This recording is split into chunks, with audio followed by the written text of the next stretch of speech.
Hi, my name is Amar. In this video, I will discuss about binding in GetX. Okay. Till now, we have learned that we write the business logic inside the controller. After that, we create the instance of the controller inside our UI code. And after creating that instance, we use the variables and methods of that particular controller. This means that our UI code is tightly coupled with the controller because the instance is created inside our UI code, right? Now, if we want to remove this tight coupling, then we use binding. This means if we use binding, then there is no need to create the controller instance inside our UI code. Okay. Now, how to use binding, that portion I will discuss today. Now, here you can see in the main.dart file, there is a main method which is calling a runapp method. The runapp method is inflating a widget named as myapp. This myapp is extending the stateless widget. And here in the build method, I have used getMaterialApp. Now here there is a property initial binding. In this initial binding property, I am calling a class named as allControllerBinding. Okay. Let me show you what I have done in allControllerBinding. In this allControllerBinding, what I have done, I have created a class named as allControllerBinding, which is implementing the bindings interface.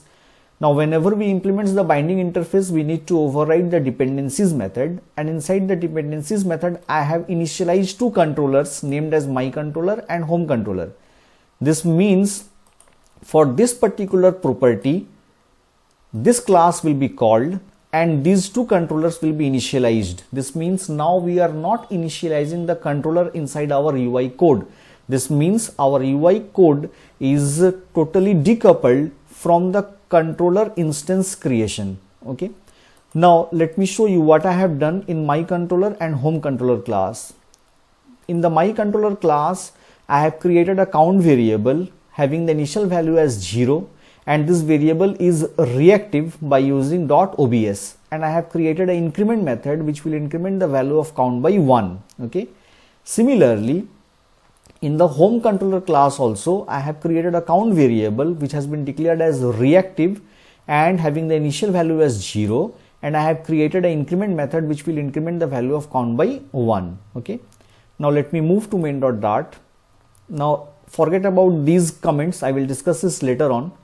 Now here you can see in the home there is a scaffold widget. In the app bar, I have given the title as binding.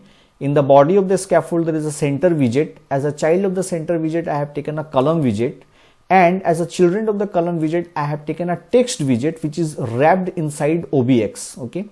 Now in the text widget, I have written the value is get.findMyController.count. Now as I told you, we have not created the instance of the myController in the UI code. When the binding class is called, this instance has been created, and so we can easily find the instance by using get.find method. Okay. This means ultimately it will display the value is 0. Okay. After that, there is a raised button, and in the onPraised, I am calling the increment method of the myController. Okay. Let me show you the output. This is the text widget. There is an increment method. Now whenever I will click here, it will increment the value of count by 1. Okay. Now after that, I have taken one more raised button, and in the child, I have used the text widget having the text as home. And in the onPraised method, what I will do, whenever I will click on that particular home button, I should redirect to the home widget. And to do that, we use get.to, after that the page name or the widget name. Here the widget name will be home. Okay. So let me move to home widget, that is home.dart. In the home widget, what I have done, it is again extending the stateless widget. In the build, there is a scaffold. In the app bar, I have given the text as home. Then in the body, I have used the center widget. As a child of the center widget, I have taken a column widget, and as a children of the column widget, I have taken the text widget. Now here in this text widget, I am finding the homeController instance and I am accessing the value of count. And in the raised button, what I am doing, I am finding the instance of the homeController and I am calling the increment method. I can easily find these instances because these instances of the controllers has already been created. Okay. And after that, there is a raised button having the text as back. Whenever I will click here, it will move to the previous screen. And to do that, I have called get.back. Okay, let me show you. If I click on home, let me do a hard refresh because I have changed the code. Okay, now let me click here. It is incrementing the value. Let me click on home. It is moving to the home screen. Here also if I click, it will increment the value of count, and if I click on back, I am moving back to the previous screen. Okay, this is how it is working. Now let me move to main.dart file once again. Okay, now here what I will do, I will simply uncomment this one. Now we will try to implement binding at a route level. Okay, now since we are implementing the binding at route level, there is no need to initialize at the beginning, so I will comment this. Okay, now here as you can see in the get pages, I have used get page. In the name I have given home, in the page I am calling home, and in the binding I have written home controller binding. This means whenever this route will be called, then this binding will be applied. That is the home controller binding. Okay, now let me move to home controller binding. In the home controller binding, what I have done, I have created a class named as home controller binding, which is implementing bindings interface, and in the dependencies method I have initialized the home controller. Right, now that's it.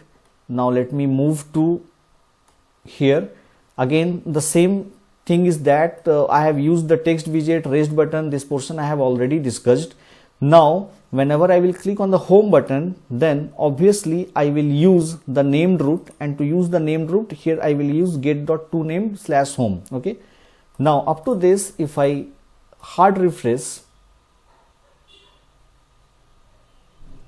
and let me show you the output, then it is generating error. It is saying that my controller not found, and obviously my controller will not be found, because here if you see in the text widget, I am trying to find the my controller instance, but the my controller instance is not initialized. Why? Because I have commented this initial binding. So to access the my controller instance, we need to initialize the my controller instance. Okay, and to do that, what I will do here, before the runup method, what I will do, I will use my app controller binding dot, I will call the dependencies method. Okay, now let me show you the code for my app controller binding. As you can see here, this is the my app controller binding dart file.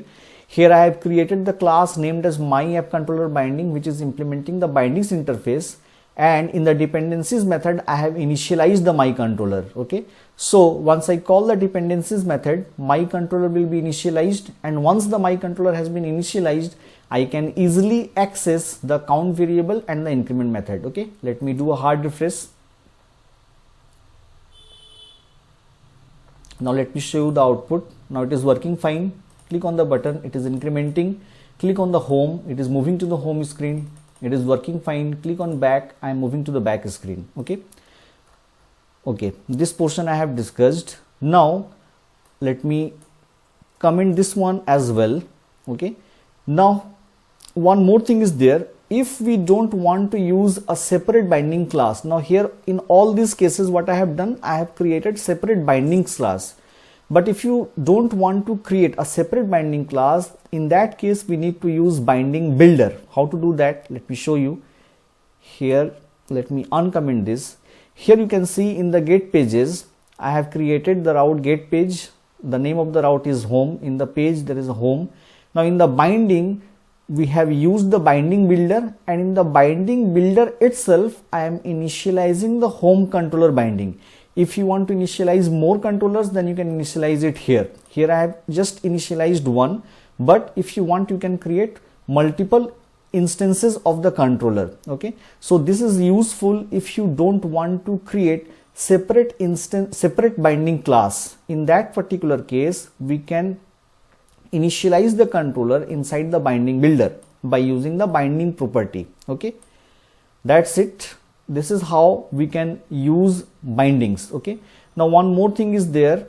Let me show you here. If you can see, for normal routes, if you want to initialize the binding at the time when you are calling the route, then we can use get.to, after that home, and after that here itself you can use the binding, and here you need to specify the name of your binding class. This is also possible. Okay, these are the various ways of using bindings. Okay, now here one more thing I will discuss. Here I have written it yes, smart management. Okay, I have written this inside the comment, just have a look.